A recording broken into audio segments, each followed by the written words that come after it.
ಎಲ್ರಿಗೂ ನಮಸ್ಕಾರ. First ಪ್ರೊಡ್ಯೂಸರ್ಗೆ answer ಮಾಡಬೇಕು. ಯಾಕಂದ್ರೆ ಒಂದ್ಸಲ ಸಿನಿಮಾ ರಿಲೀಸ್ ಆದ್ಮೇಲೆ ತಿರ್ಗಾ ಇಂಟ್ರೆಸ್ಟ್ ಬರಲ್ಲ. ಇವಾಗ ಸಾಕು ಬಿಡಪ್ಪ ಬಿಟ್ಟರೆ ಸಾಕು ನಮ್ಮ. ಬಟ್ ಆ ನಂಬಿಕೆ ಇಟ್ಟು ಒಬ್ಬ ಈಗಿನ ಜನ್ರೇಷನ್ ಭಾಳ ಕೆಲಸ ಹ್ಯಾಟ್ಸ್ ಆಫ್.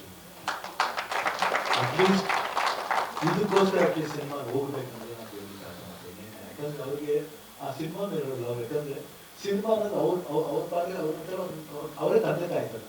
ಅವರು ನಕ್ಷತ್ರ ಸೊ ಅವ್ರಿಗೆ ಅದ್ರ ನಂಬಿಕೆ ಇಲ್ಲ. ಆ ನಂಬಿಕೆ ನಿಜವಾಗ್ಲೂ ನಾನು ಅನಿಸ್ತೀನಿ. ಭಾಳ ಖುಷಿ ಆಯಿತು ನಾನು ಕೇಳ್ಕೊಡ್ತಾರೆ. ಒಂದು ನಮಗೆ ಸತ್ಯಗಳ ಬಗ್ಗೆ ಮಾತಾಡೋಂಗಿಲ್ಲ. ವಿಜುವಲ್ಸ್ ಸ್ವಿಟ್ಜರ್ಲ್ಯಾಂಡ್ ಹೇಳ್ದಂಗೆ ನಾವು ಮಾಡಿದ್ವಿ, ಎಷ್ಟೋ ಸಿನಿಮಾಗಳು ಮಾಡಿದ್ವಿ. ಬಟ್ ಏನೋ ಒಂದು ಕ್ವಾಲಿಟಿ ಇದೆ ಅದರಲ್ಲಿ. ಸೈಜ್ ಚಿಕ್ಕವನಷ್ಟೇ ಏನೇನು ಮಾಡ್ತಾರೆ. ನನಗೆ ಭಾಳ ಇಷ್ಟವಾದ ವ್ಯಕ್ತಿ. ಹ್ಯೂಮನ್ ಆಗಿ ನನಗೆ ತುಂಬ ಇಷ್ಟ. ಭಾಳ ಒಳ್ಳೆ ವ್ಯಕ್ತಿತ್ವ. ಜಾಸ್ತಿ ಮಾತಾಡಲ್ಲ, ಮಾತಾಡ್ತೀನಿ ತೋರಿಸ್ತೇನೆ ಮಾತನ್ನ. ಯಾವತ್ತು ಬಂದು ನಾನು ಜಂಬ ಕೊಡ್ತೀನಿ, ಮಾಡ್ಬಿಟ್ಟೆ ಮಾಡ್ಬಿಟ್ಟೆ.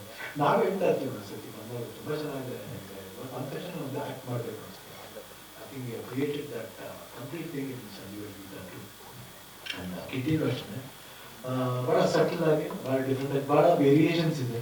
ರೊಮ್ಯಾಂಟಿಕ್ ಇದೆ, ಎಮೋಷನ್ಸ್ ಇದೆ. ತುಂಬ ಚೆನ್ನಾಗೂ ಕಾಣ್ತಾರೆ. ಆ ಡ್ರೆಸ್ಸು, ಕಾಸ್ಟ್ಯೂಮ್ಸು. ರಚಿತಾ ರಾಮ್ ಅವರು ಅಷ್ಟೇ ಭಾಳ ಚೆನ್ನಾಗಿ ಕಾಣ್ತಾರೆ.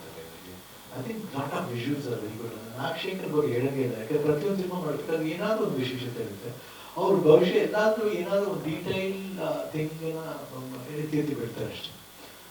So Nagashekar all the best, ಒಳ್ಳೇದಾಗಲಿ. ಮಹೇಂದ್ರ ಮಾತಾಡಿದ್ರು, ಕವಿರಾಜ್ ಅವರಿದ್ದಾರೆ, ಅವ್ರ ಬಗ್ಗೆ ಏನು ಮಾತಾಡೋಂಗೆ ಇಲ್ಲ. ನಮ್ಮ ಭಾವನಾ ಅವರಿದ್ದಾರೆ, ಧಾರಣ ಇದ್ದಾರೆ,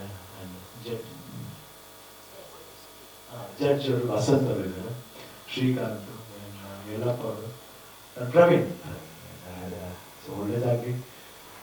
ನಮಗೋಷ್ಟೇ ನಾಳೆ ಇತ್ತು, ನಾನು ಹೇಳಿದ ಸ್ವಲ್ಪ ನಾಳೆ ನೈಟ್ ಫ್ಲೈಟ್ ಇದೆ, ದಯವಿಟ್ಟು ಒಂದು ಸ್ವಲ್ಪ ಅಡ್ಜಸ್ಟ್ ಮಾಡ್ಕೊಂಡಿದ್ದೆ. ಸೊ ಅದಕ್ಕೋಸ್ಕರ ಇವತ್ತು ಅಡ್ಜಸ್ಟ್ ಮಾಡ್ಬೋದು. Thank you for that. ನಿಮಗೂ ಅಷ್ಟೇ ಥ್ಯಾಂಕ್ ಯು. ನಿಮಗೂ ಸಾಕಷ್ಟು ಒಂದು ಕೆಲಸ ಇತ್ತು, ಆದರೂ ನಮಗೋಸ್ಕರ ಅಡ್ಜಸ್ಟ್ ಮಾಡಿತ್ತು. ತುಂಬ ಥ್ಯಾಂಕ್ ಯು. ಆ್ಯಂಡ್ ಇನ್ನೇನಿಲ್ಲ, ನಾವು ಕೇಳ್ಕೊತಾ ಇರೋದು ಅಷ್ಟೇ, ಮೀಡಿಯಾದಲ್ಲೂ ಸಪೋರ್ಟ್ ಇದ್ದೇ ಇರುತ್ತೆ. ಇದಕ್ಕೆ ತಿರ್ಗಾ ಇದು ಮಾಡೋದ್ರಿಂದ ಒಂದು ಕಿಕ್ ಸ್ಟಾರ್ಟ್ ಬೇಕಷ್ಟೆ. ಒಂದು ಒಳ್ಳೆ ಕಿಕ್ ಸ್ಟಾರ್ಟ್ ಕೊಟ್ಟರೆ ನೀವು ಆ ಸಿನಿಮಾಗೆ ಹೆಲ್ಪ್ ಆಗುತ್ತೆ. ಇವರು ನಿಜವಾಗ್ಲೂ ಈ ರೀತಿ ಒಂದು 10 ಸಿನಿಮಾ ತೆಗಿದ್ದಾರೆ. ಇವರು 10 ಸಿನಿಮಾ ಆ್ಯಕ್ಟ್ ಮಾಡ್ತಾರೆ, ಅವರು 10 ಸಿನಿಮಾ ಆ್ಯಕ್ಟ್ ಮಾಡ್ತಾರೆ, ಅವ್ರು ಕ್ಯಾಮ್ರಾ ವರ್ಕ್ ಮಾಡ್ತಾರೆ, ನಾವೆಲ್ಲರೂ ಆ್ಯಕ್ಟ್ ಮಾಡ್ತೀವಿ. ಸೊ ಒಂದು ಕಿಕ್ ಸ್ಟಾರ್ಟ್ ಕೊಡಿ. ಆ್ಯಂಡ್ ಬೇರೆ ಥರ ಭಾವಿಸ್ಬಾರ್ದು. 100% ಏನೋ ಎಡಿಟರ್ಸ್ ಅಂದ ತಕ್ಷಣ they will have their own ideas. But ಈ ಸಿನಿಮಾಗೂ ಸ್ಪೆಷಲ್ ತೋರಿಸಿ ಅಂತ ನನ್ನ ಕಡೆಯಿಂದ ನಾನು ಕನ್ನಡದಿಂದ ಪ್ರಾರ್ಥನೆ ಮಾಡ್ಬೋದು. ದಯವಿಟ್ಟು ಈ ಸಿನಿಮಾನ ಗೆಲ್ಲಿಸಿ ಅಂತ ನಾನು ಕೇಳ್ತೀನಿ. ಎಲ್ಲ ಕನ್ನಡ ಜೊತೆಗೆ ಕೇಳೋದಷ್ಟು ನಾನು ಆವಾಗಿಂದ ಅದೇ ಮಾತಾಡ್ತೀನಿ. ಕನ್ನಡ ಸಿನಿಮಾ ನೋಡಿ ಹೊಸಬ್ರಿಗೆ ಆದ್ಯತೆ ಕೊಡಿ. ಹೊಸ ಸಿನಿಮಾಗಳು ಬಂದು ಹೊಸ ಆನೆ ಬರಬೇಕು ಅಂತ ಹೇಳ್ತೀನಿ. ದಯವಿಟ್ಟು ನೋಡಿ ಸಿನಿಮಾನ. ಬೇರೆ ಭಾಷೆನ ನೋಡ್ತಾರೆ, ನಮ್ಮ ಭಾಷೆನ ಯಾಕೆ ನೋಡಲ್ಲ ಅಂತ ಅಷ್ಟೇ. ಎಷ್ಟೆಲ್ಲ ನೋಡ್ತಾರೆ, ನೀವು ನೋಡಿ ನಮ್ಮ ಸಿನಿಮಾನ. ಇಲ್ಲೂ ಒಳ್ಳೊಳ್ಳೆ ಟೆಕ್ನಿಷಿಯನ್ಸ್ ಇದ್ದಾರೆ, ಬೆಳೀತಾರೆ. ಸೊ ತಮ್ಮೆಲ್ಲರ ಆಶೀರ್ವಾದ ಬೇಕು. ಈಗ ಅಭಿಮಾನಿ ದೇವರನ್ನು ನೋಡೋದು ಅಪ್ಪಾಜಿಯವರು. ಆ ದೇವರ ಸ್ಥಾನಕ್ಕೆ ದಯವಿಟ್ಟು ಒಂದು ಯೋಗ್ಯತೆ ಕೊಡಿ ಅಂತ ನಾನು ಕೇಳ್ಕೊತೀನಿ. ದಯವಿಟ್ಟು ನೀವು ಅದ್ರ ಬಂದು ನೋಡಿ ಆಶೀರ್ವಾದ ಮಾಡಿ. ಸಂಜೀವ್ ವೆಡ್ಸ್ಗೆ on June 5th, 6th June 6th ಬಂದು ನೋಡಿ. ನಾನು ನೋಡ್ತೀನಿ, ನೀವು ನೋಡಿ. All the best. Guarantee news, ಸುದ್ದಿ ಖಚಿತ, ನ್ಯಾಯ ನಿಶ್ಚಿತ.